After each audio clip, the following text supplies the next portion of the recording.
Hello, everyone, and welcome back to Disc Golf Examiner. Today, we're bringing you coverage from the 2023 Butler County Disc Golf Classic, sponsored by Innova Disc Golf.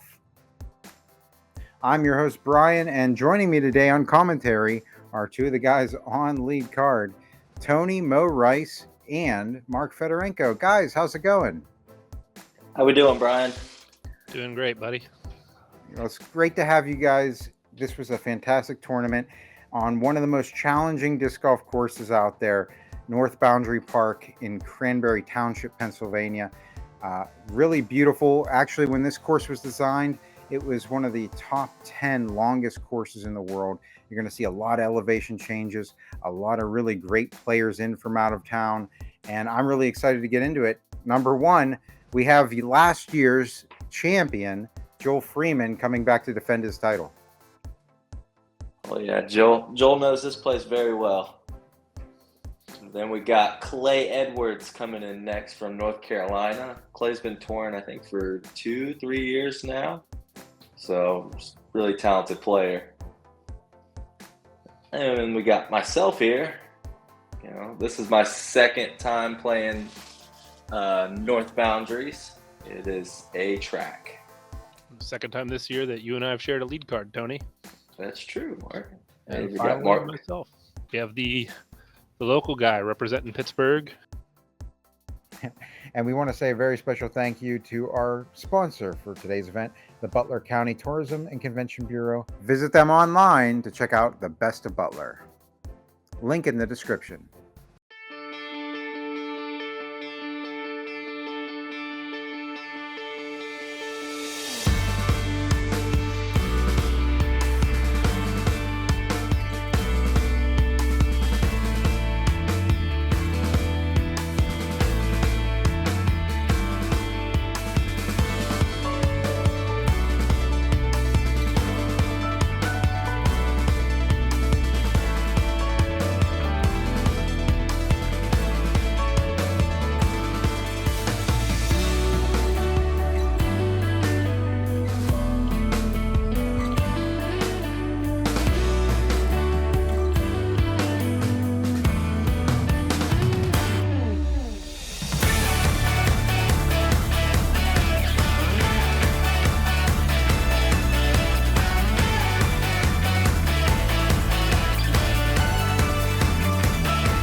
Starting us off here on hole one.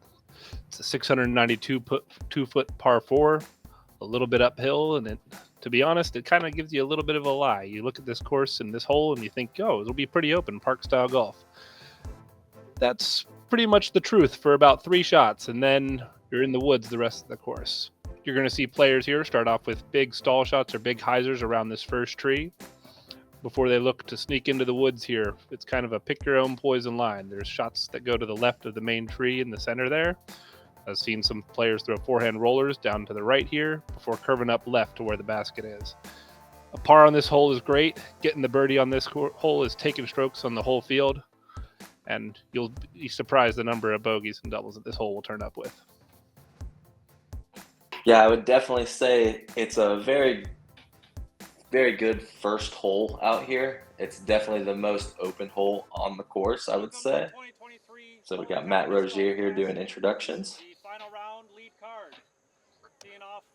But Mark, going into this course, how many rounds have you played out here? I'd have to check my UDisc statistics. I record most of my rounds. I'm pretty sure I'm in about the 170s, 180s in the gold layouts out here. That's impressive physically. It's a gross amount of gasoline as well. We see Joel here throwing the hyzer and just absolutely crushing that up the hill. That's about as good as drive as you want on this hole. Yeah, absolutely. Righty or lefty, getting up as close to about as flat a footing as you're going to get pretty much the rest of the day. Clay coming up next. I don't know how old Clay is, but he's very talented. Knows how to throw the disc. He was in Europe a little bit this year. I think he played 6 events in Europe. So been on tour for quite some time. If I'm remembering right, he had pretty good finishes at, I think, the Swedish Open. Yep. And I know at least one. I think Pro Forester as well. Yeah. So that's in the landing zone. It's probably about 50 feet farther back from Joel's, but he will have a look to see the basket here. I got myself coming up. I'm going to take a little different line because I'm left-handed here. You ever think about putting a little bit of flex on this shot, Tony? No, I don't want to flex it personally because if it gets to flat and turns over, then I'm in the no man's land. So I just kind of put this flat and high and trust for the fade to come back. Because I think if you air farther right, you can still get par, but if you go farther left, you're looking at par at best, maybe bogey. Yep. And Mark, you're a big forehand player here, but I think you're going backhand here, right? Yep, been working on my backhand a lot the past year and a half, and I've tried getting the forehand up to about where your shot lands, and I always seem to come up short. Yeah, it's a pretty good pump on the first hole. Yep. Looks like you got that turned over a little bit. Yep, I saw Jordan Joel's shots and was trying to match y'all and ended up just rolling over on it a little bit. If I could have gotten that another 50, 60 feet up past where about it is, there is a sneaky Spikeheiser line around the right side there, but I don't quite have the power for that line. Gotcha. So going for a little inside flex here. Yeah, trying to throw something flippy up through those trees, and that was the second one to miss, but that's pretty typical on this hole. Yeah. Joel's going for that high left gap, which I like because it kind of the hills filters it down. That's perfect. Clay gets a good skip up there. And being in circle one near or edge of circle one is an incredible achievement on this hole. Yeah, I saw Clay do that, and I was like, let's do that. We'll throw the forehand up there. You hit high, and we'll see a lot of this today. The start of a roll, kind of rolling backwards and caught a break right there. Yeah, we thought you were going to be almost in the bullseye. It curled out just a little bit for you. Yeah. And Joel with the slight early release, catching a high branch there. He didn't quite get the turn and glide on it that he was looking for, but still should have a pretty easy up and down for par. Yeah, I think you're okay taking par on this hole. I mean, it's a tough get. So. Absolutely. It's kind of course where you're going to need to bring all your scramble shots and approach shapes. Yeah, so we got yourself laying up perfectly, Joel laying up right next to it. Clay just outside the circle, I believe.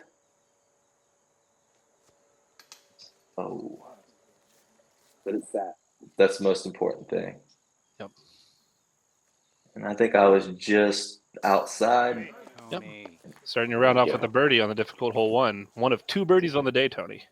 Oh, nice. Hole average 0.42 strokes over par for the round.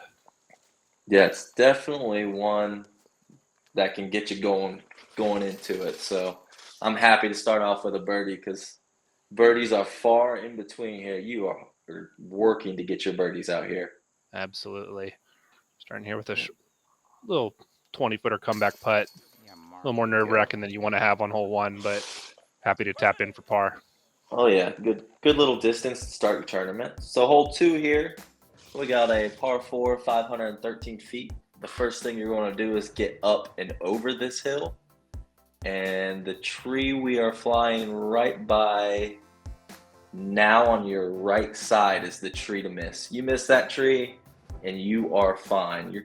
Most drives are going to land right about in this valley. If you have elite distance, you're going to land right about here looking down, making this hole way easier. But I think this is one you want to get, but the second shot is so tricky that it's easy to have a circle's edge putt, the circle 2 putt on this hole. Absolutely. This hole ended up playing as I believe the second easiest hole on the day but still less than 0.1 strokes under par. Yeah. That goes to show you the difficulty of this course. I'm not sure what will. Yeah, and I went forehand just on the outside of that gap or that tree, landing in the middle of that landing zone. So I will definitely take that. Right where you said you expect most drives to land. Yep. Joel's gonna buzz a little off the top here. Still look at the carry out of that, man. Yeah, I mean, Joel has sneaky power. Like, it doesn't look like he's putting a lot into it, and the disc just goes. Yeah, spoiler, a little bit of a spoiler alert there. He's going to be crushing all day long. Clay taking that outside route 2. I think his turned over just a little bit. Yep, but he's a little bit lower on that hill. Now, do you want to be on the high side, Mark, or do you want to be on the low side? For the pin position that it's currently in, being a little shorter and up high gives you a little bit better approach at the basket. But being that short and left is not where you want to be at all. Yeah, that makes this hole extremely hard because you're still basically throwing your tee shot here, and that's a great shot. Getting to where you want to be. Like I said, definitely a hole you want to get, but you can still reasonably get a birdie if you can make it to the just to the top of the hill and hit that last tree. You still have a reasonable chance at a birdie. But if you're stuck at the bottom of the hill there, par is going to feel pretty good. Yeah, that Firebird just kind of flexed out on me there. I was trying to use that left gap and kind of get it down to the hill, but I left it nose up. So we're about circle 2 there. Yep. Mark, what are you throwing here? Trying to get up and down for par. I'm throwing a Berg on a little Anheuser shot, and I kind of fluffed it, hit the early side of the gap, and I'm going to be looking about a 40-45 foot putt up at the basket. I think Clay's throwing the same disc. I think he's throwing Berg maybe. I think that red disc is a K3 yarn. It's a pretty overstable approach disc that doesn't really like to fly that much. Yeah, you put some juice on it. Oh yeah. This is Joel going with the Gator 3 here. I can pretty much. It's Gator 3 or Gator, but that's the Gator 3. I'm pretty sure with that little flex. Yeah, you're going to be perfect. You're going to be seeing a lot of these little flex forehands today, as from all the players, as there's just really tricky shapes getting into these greens.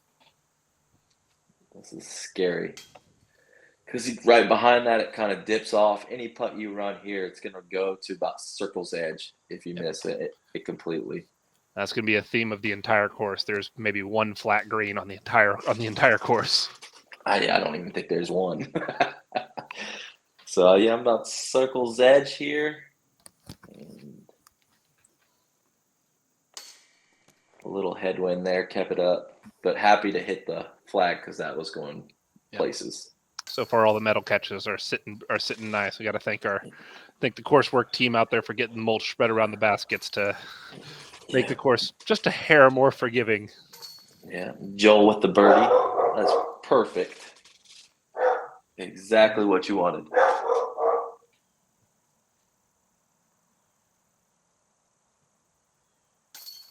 Play with the tap in for par as well. We'll move on to hole 3. The first of the monster holes on this course. This hole plays at about 505 feet.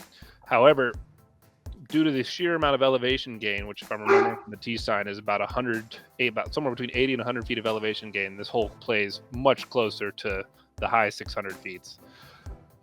Players are going to be looking to throw as far of a shot as they can off the tee, either on hyzer or flex. If you peel out a little bit right towards the power line, you get a little bit flatter footwork with the goal to but unfortunately gain a little bit more distance. You'll see the basket up here onto the right a little bit, so essentially you want to get as far up this hill as you can before you can shape a shot into the basket. There is a sneaky backdoor line if you play long up the hill, but that's pretty much a play for par. Yeah, which I think is a pretty good score on this hole if you're getting par, because Joel's going to give it everything he's got here, and I think we're about to see him throw a little over 300 feet. If that, man. Right. So, but that's a perfect position. Absolutely. You'll watch some of the biggest power throwers in the country struggle really hard to throw 320 feet here. Yeah, and I'm going my flippiest destroyer here. Full flex, and I'm about 30 feet short of Joel.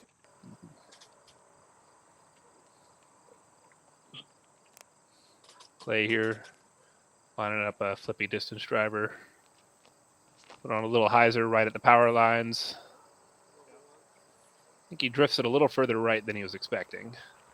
I'm pretty sure, though, if you go a little further left, does it get a little flat there? So yeah, the hill flattens out a little bit, so you can get a little bit more of a run-up if you're willing to sacrifice a little distance off the tee.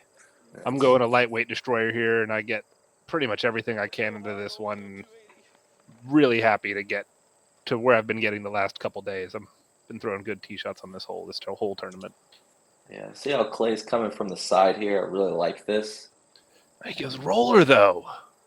Yeah, that's an interesting play. Is it gonna sit? Oh yes. He gets the trees. That'll get him in a probably edge of circle 2 or so. Yeah, I think You'll just still there. feel like a 120-foot putt with how uphill it is. Yeah, I'm going forehand and I'm just throwing it up the hill. I'm not bringing that gap into play. I'm accepting par. It's an outside circle 2 look, but just an easy par for me. Yeah. And if you get up that far, there's really nothing in your way. As I early release this a little bit, but get a little course love and skip up to just inside the circle or just outside the circle. Yeah, sneaky there. Joel's going forehand. I believe this is his Tour Series juggernaut. So overstable. He's run that same play the last 2 days. In the last 2 days, he's gotten around that tree and gotten about a 25, 30-foot look. But today just clips it. Yeah. So Still not a bad place to be. Yeah, he's looking like an edge of circle 2. That's an unforced error there for him. Yeah, pretty rare misfire from playing with him this whole tournament. Yeah. Like you said, nice and easy jump putt. Set yourself up for a tap in par. No worries. Yeah, it's so far up those hills, and your legs and your lungs are burning coming up this thing. So yeah, you're really hoping you're the second to last or last person to throw as you're walking up. Otherwise, you're gonna be out of breath for your throw no matter what. Clay catches the roll, which is so dangerous on this hole. Yeah, but it's fortunate up at least. Oh yeah, he's looking at about a 40, 42, 43-foot putt here. Oh, what a putt. What a putt. What you don't know is it looks like it's 30 feet, but it's like 70. So Joel's at the edge of circle here.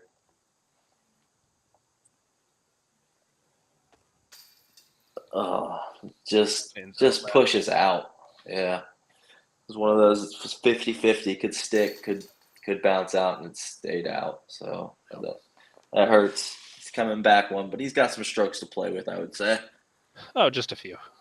Yeah, he put down a smoking second round. I think it was 10 down. It's like 10.56, but doesn't do this course justice. Yeah, 10 down. If I'm remembering right, I think he bogeyed the last hole as well. Yeah, he was on pace to come close to his record from last year. That's insane.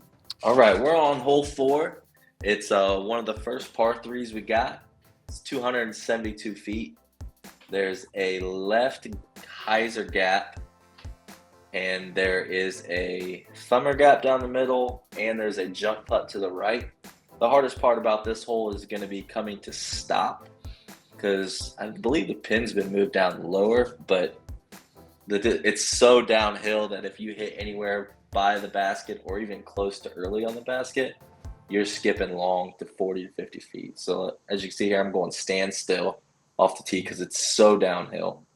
Oh yeah, I think this is one of the few changes on the course between the tournament last year and this year is just to move this pin back a little bit further. See, oh man, you almost bullseyed it and just got like I said, you got the skip that you were talking about on control with the issue is controlling the speed. Yeah, I mean, I'm just really trying to hit the gap to get through because it's a tight gap to get through it. So Clay's going forehand. What do you think? Is this his berg? Yeah, this is his berg. You're going to watch him throw this on these downhill shots a lot. Fortunately, he gets a little bit too much flip up and hits one of the early trees in the gap, leaving him with a really tricky, touchy approach down this hill. Yeah, that's a tough spot to be in. I'm joining you in the stands. Yeah, and I'm joining you in the standstill here, throwing a zone. Touch a hyzer, getting a hair of flip, trying to land it about 40 short, and I couldn't have executed that shot much better unless it went in. You did it perfectly. Landed early with on hyzer and sat down right next to the basket. That's part. Joel's going with this thumber line. So he fakes out the camera. I believe he did this last year too. Yep. And he just catches. Yeah, it just catches that one tree right in the middle. Yep. Yeah, just a slightly different shot than last year. He just needs to put a touch more power on it. And I remember asking him about it, and he said it's just a gap that shapes up really well for the thumber that he feels in control of. And unfortunately, that one gets just a little bit away from him. Yeah, just a little long there. He's gonna have a little tester to come back. As you can see, this doesn't do it justice. As you can see, the cameraman looks so far away, but he's only probably like 150 feet from the basket. And just does it perfectly. So I think we're going to get to me now. I think, if I remember correctly, I'm probably like 50 feet from the basket.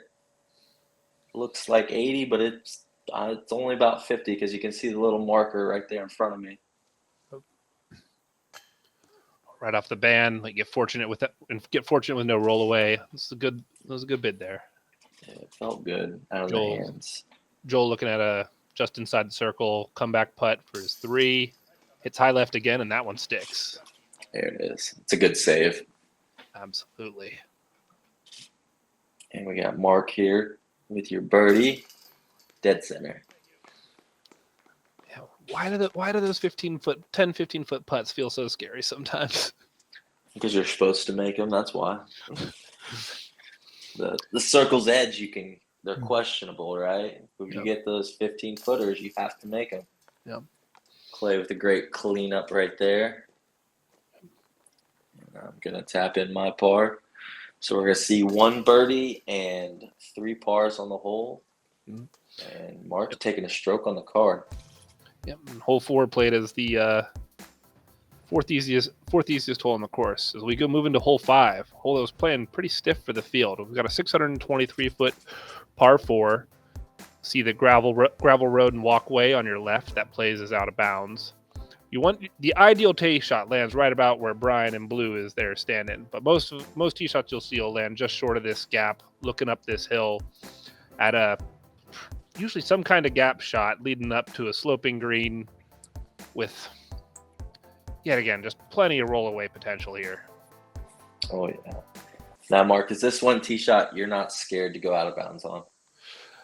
This is actually one of the few that you really are, because if you go out of bounds on this shot, it sets you up further away from the gap than you expect. And I'm pretty proud of the shot that I threw there, but it comes up just a little short. Yeah, we had a little tailwind on this hole, if I'm remembering right. Yeah, this is actually one of the tee shots where I tell myself it's okay to go out of bounds, because if you go out of bounds, you're in the perfect position to get up and down. You're looking directly at the gap. So, but me being me, I just salted off short like I did the last 2 rounds. So, and I'm curious if it differs for the lefty versus the righty, because your shot tends to fade back to the right, whereas as you watch Clay's here, the righty shot tends to fade out to the left and ends up putting you farther away from the basket. Clay's going to have a tricky up and down from there, but he will have a reasonable look at the main gap. Just adds an additional 100 feet that he has to cover. Yeah, and I don't know. I think if you go out of bounds on that tee shot, when we see Clay's like Joel going to roller here. Yeah, he did this all 3 days, and this was the day I think he executed it the best, because he landed it on the downside of that slope, so he could get a little bit more forward carry. And as you see, he's looking right at the main gap that you want to try to get through. Yeah, that's perfect. Now you see how the gaps lined up for Clay, like that. If you can land it in bounds there, that's perfect. And see how he just didn't get enough on it. I guess you're right with the distance. Yeah, it plays more uphill than it feels like. Yeah. So I decided I was going to get cute and try to go over the top with not the power. But I was wondering what happened. I didn't see you throw this one. Yeah, I tried to go up and over it, and it just didn't go over. Joel hitting this inside forehand gap. Perfect. Parked. He sits right up in the bullseye. That's exactly what you're looking for on this hole. I'm going to try to follow Joel's smoke trail. I'm throwing a little bit of a faster disc on a standstill. And I wondered how this happened. Yeah, it just caught the little skip on edge. At least it was nice enough to curl up in bounds and then not go all the way out of bounds. But that's still a heartbreaker, because that should have been the park job. Yeah, you figure you hit the mulch that the course workers have put out there, and it might stick. But had that happen 2 out of the 3 days. So yeah, you still got a chance here to get a little scary run if you hit any kind of metal, because it'll come right back at you. But no, I'm gun shy with those Anheuser putts, man. I'm laying that up all day. That's smart. Clay's got a scary one here. Oh yeah, mid circle 2, that kind of green that rolls off. You hit any kind of metal, you know it's going to roll. So he's going to jump it. Yeah, it lucky to not catch metal, but it's sat. So he's going to take a bogey on this hole. And I'll take my par.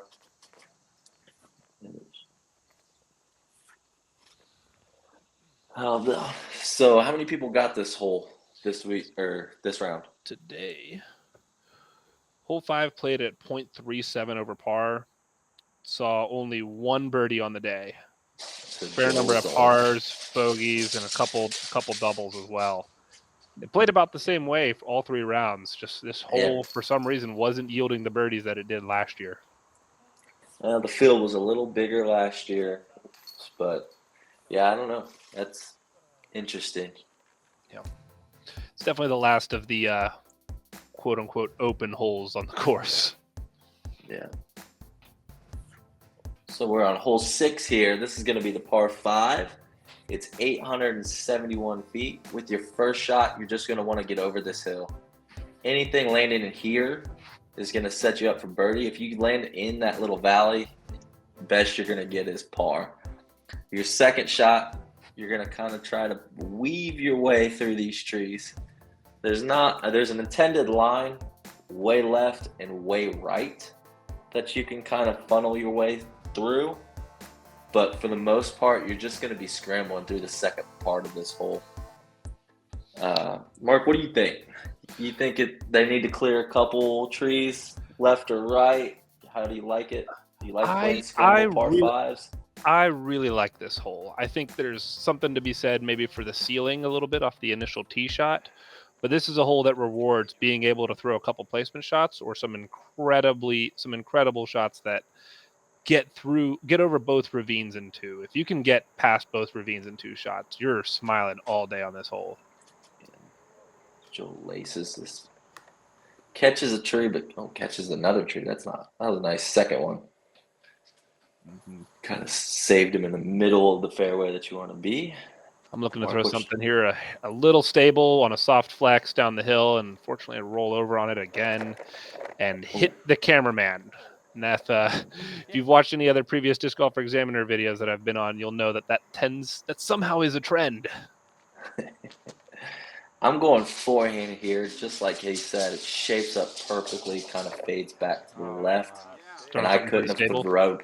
It's a beat-in destroyer. It's one of the Calvins from 2020. Yeah, so, and you're exactly where you want to be, looking at the second ravine without much in your way. And Clay kind of early releases here, but gets up onto that walkway, which is crucial. Any kind of roll down that hill, and it's not fun, let me just tell you. So see Clay going with the roller here, which for the second shot is a pretty popular shot because as you saw on the fly through with how many trees that are there, if you can get the disc vertical and rolling, you can get a surprising distance down this fairway. Yeah, and that is exactly where you want to be. You want to be high right side, looking down the hill at the basket. That's perfect. That's an incredible recovery shot there from Clay. Yeah, and Joel's got this little flex line here. And he's throwing a Thunderbird here is what he said, but it's like a Sidewinder. So it kind of flips over and we weren't sure. I asked him about it. We weren't sure if that little kick was good or bad, if it took a little bit off, but it ends up being a fantastic shot way down there. He's about 100 feet or so from the basket looking down at it without much in the way. He's going to be loving that shot. And you said you're placing a placement shot here, right? Just up to the right? Yep, I'm a little bit out of position. I'm a little further right than I want to be, so I can't line up the roller. So I'm looking to just hit this main gap that you're kind of looking at, trying to finish up to the right near Clay's disc. Yeah, I just kind of turned that Firebird just a little too much, and it gets on angle and just takes off and lands way down there, not in the open, but on the edge, which was perfect. Yeah, if you're stuck, if you don't quite make it to the edge, you're going to be very frustrated as the left side doesn't have as much. And I've got this little flex forehand that I love, and I put just 10 feet too much of power on it and skip off the rocks. I've got about a 40-ish foot comeback putt looking up at the elevated basket. And you see Clay's probably going a little Anheuser flex here. I would think. Yep, Yeah. throwing that K3 iron. Look how stable it is. It's just fighting right out of it, digs right into the ground. That is an Perfect. incredible recovery from his tee shot. Yeah. And I'm just throwing a little AVR flex, kind of getting around some trees out in the open, looking at like a 25-footer uphill. Mm-hmm. Yeah, see where Joel's second shot landed. Yeah, just can't get any easier to get up and down. I was kind of curious to see if he was going to run it or not, but it looks like it was about 100 feet. Yep. And you asked me at the beginning of the hole if I thought any trees needed to be removed, and I think that's why I don't think this hole needs much more work outside of maybe one or two, because I think you'll see way too many of those results getting up that far up in two. As Clay makes an incredible birdie from after his tee shot. It's beautiful. That's a great birdie. A little uphill, a little high, well. Perfect. Hey, little high's all right. Little nose up high putt is all right when you're going uphill. You get that. Yeah. Get the band knocking you down. Nice birdie. Little mark. Just looked a little undercommitted. That's all it was. Yeah, I was pretty frustrated with the approach shot, and I let that get to me for two putts in a row, and you can't let that happen as Joel taps in his birdie. So I'm losing two to the whole card here, and definitely a little discouraged going into this hole. As we're looking at hole 7, this hole plays directly next to hole 3. It's the second of our 5 par 3s on this course. It's 248 feet, plays closer to 380. There's a couple different gaps that you can aim for, but you're going to see a lot of the righty backhands playing either flip-up shots or roller shots. Tony, if I'm remembering right, you take a backhand up the middle, right? Yeah, I just try to throw something understable straight up the gap. Yeah, so. Based on the way that main gap, as Joel's looking at it, right up through those two trees, the gap sets up just a little better for the lefty flip-up than it does for the righty flip-up, as that left tree is a little closer. Yeah. Joel getting this roller real vertical. And perfect. Curls in about 20 feet and can't really place the roller play, I think, for the righty is the play. It seems like they get up there pretty quick. So you throwing that same flippy destroyer from hole 3? Yeah, and I just put it on a little too much hyzer. But it sat down, and I got about 100 feet to get up and down. Mm-hmm. I think Clay's going roller as well. I think he just held on to it too long. But, again, he got it up halfway there, so he's just going to have a little up and down from there. Mark, what are you going here? I'm throwing a Prodigy F7. Really flippy discs that I just got back after being lost for 6 months or so. Tried to follow Joel's line, but I just leaked it a little right, and I'm looking at a 35, 36 foot, a little bit uphill putt at this elevated basket. Yeah, that's all you can ask for. I'm telling myself right here, don't even come close to the basket, because if you hit any kind of metal or the rocks, it's going to roll. So I just aimed left, and that's the way to play these holes. Don't even try to throw them in. Yeah, I learned my lesson on that last year. It can get a little touchy. Like this one. Speaking of getting touchy, this one had me scared. Yeah, we were all kind of tensing up a little bit on that one. Oh, look at that! A little love there. Yeah, nice little rim grab for you and kicked you in. Still feeling a little uncommitted, but I'll take a putt that sticks. So Joel taps in for another birdie. That's 3 in a row for Joel. Just silently getting them. It's kind of funny when you're out here because I don't think you really pay attention to what other people are doing because the course is so hard. You're very easy to get in your own head. You're just focusing on what you're doing. You don't I'm looking at this and I'm like, oh, Joel just got 3 in a row. I didn't even realize that during the round. Woo! Nice comeback. Another high putt. That one was scary, looking straight down. Oh, don't worry. There'll be more of those. All right, hole 8, another par 5. And we're going to see the right gap. There is a left little hyzer gap. The right gap, you're going to want to miss this little 2 trees right here. And just kind of fly to the left of these trees is where you want to land. And then you're going to pitch up to right around here, there's a flat just to the left. And then leaves a little hyzer to the basket with these trees right here. This par 5 is a scramble par 5. I feel like if you hit the initial gap, it's a little easier. Like Joel's going to throw this left gap here.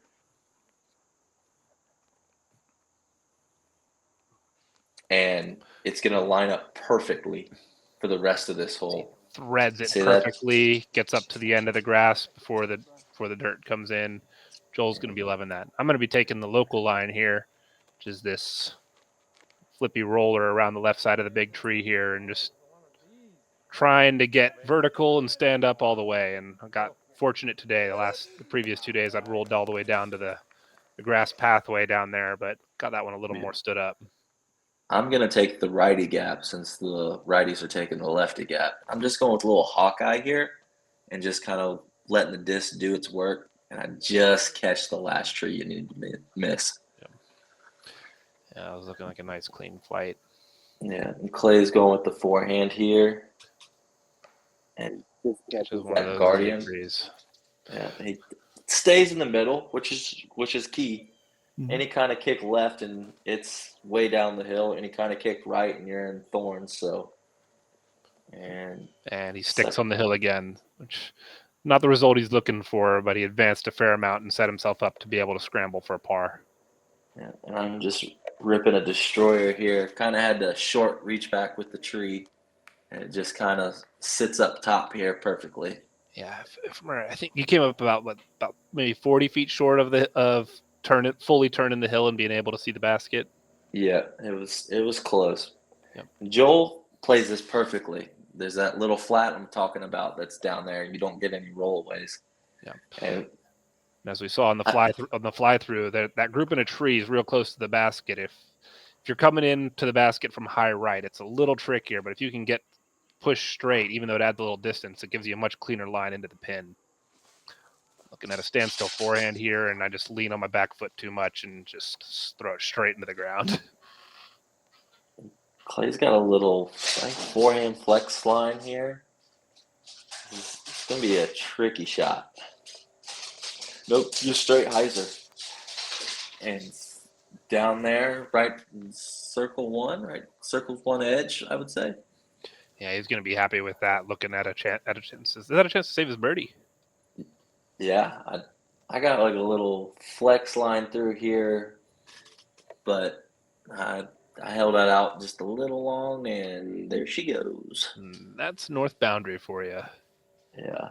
They were nice enough this year to not make that OB. I'm pretty sure last year all those thorns were out of bounds, if I remember correctly, because I believe I was in there for 1 or 2 rounds. Yeah, I'm looking at a little turnover backhand. I was torn between the forehand and backhand, and I ended up just throwing it a little too nose up, caught the wind, lifted, and I'm pretty disappointed with those 2 shots after a good drive. Yeah, Joel's got this little Gator 3 up. Hits the mulch and sticks it perfectly. He's got a 15-foot look for another birdie. Yeah, just kind of hanging out in the thorns, but chuck a little invader up there just on the high side, leave it to tap in. Looking here at another long look, and I'm just laying it up for par. Yeah, this green doesn't really show it. I mean, kind of here, but any kind of metal or anything it's a roll away. That's a great putt by Clay. Yeah, that was a par fantastic save. That's save as well. Yeah, that's perfect. So yeah, just a little downhill 10 feet from my par. I'll take it. Yep. Taking pars out here is you're not going to lose any strokes, maybe to 1 or 2 people, but you just can't make the mistakes of taking double bogey. Even bogeys out here, they're going to happen. You just can't take double bogeys or triple bogeys. Those are round ruiners. Absolutely. If you're looking at the statistics here for this round, only 3 holes played under par all day. So we're looking at hole 9, played as the 5th easiest hole in the course. This is a 493-foot steeply downhill par 3, but nobody really gets to throw downhill on this hole. The way the shot shapes up off the tee is you want to throw it pretty much over the trees on the left side and watch it stall out and fall at this elevated built-up pin. You're going to see a lot of the righties throwing forehands. Tony, you've got the perfect backhand shape for this. There is a roller line for folks who don't feel comfortable with the forehand shot, but that's also a little bit of luck. And any shot that goes over that fence is out of bounds. It's such a scary shot because if you turn it too much, you're going out of bounds. If you don't turn it enough, you land 60 feet to the right. It's such a finicky shot. Joel, I think middle circle 2 here. I think he's just barely outside circle 1 there. That's a pretty good result. He's past all of the big trees with nothing in his way. I'm trying to follow Joel's vapor trails, and I just stall it out a little too high, not enough turn on it. And I come up about 80, 90 short, looking at a layup to a scary elevated green. Yeah, it's a tricky shot. I'm going with the destroyer here. It's a pretty, I'm not gonna say flippy. It's a straight destroyer, but I want it to hit flat, turn just a little bit like that, and that's perfect. That's all I could ask for right there. So you've got the height just right. Yeah, I think it came down just a little long, and it was just inside circle, I believe.